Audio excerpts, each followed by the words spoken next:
I first met him in our first year. Like-minded people were our worst fear. And even just between us, it was like our third beer before our voices could be heard clear. But when that time would arise, we would find that our minds were inclined to align.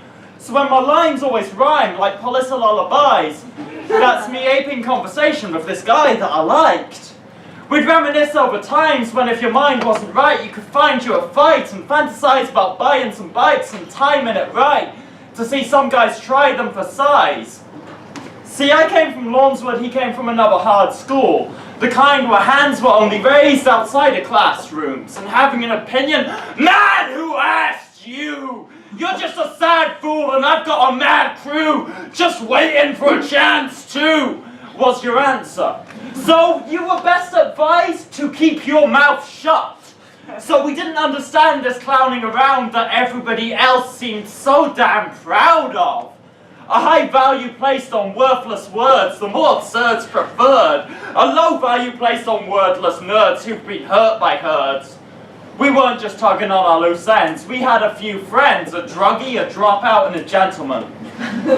And since we drink together and we think together, it made sense that we should live together.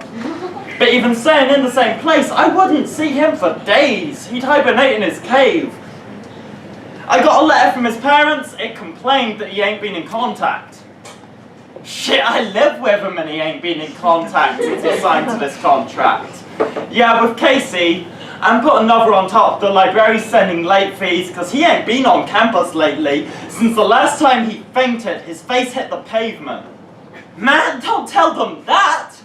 They're waiting to hear some good news, to cheer on you, not fear for you or shed tears for you. You don't have to lie. Being unclear will do. Just put them in a cheerful mood, then we can get a beer or two and feel like superheroes, dude. There's too much to explain, so I'll cut to the chase. I was stuck in the place that Matt's deserting, and that fact's hurting.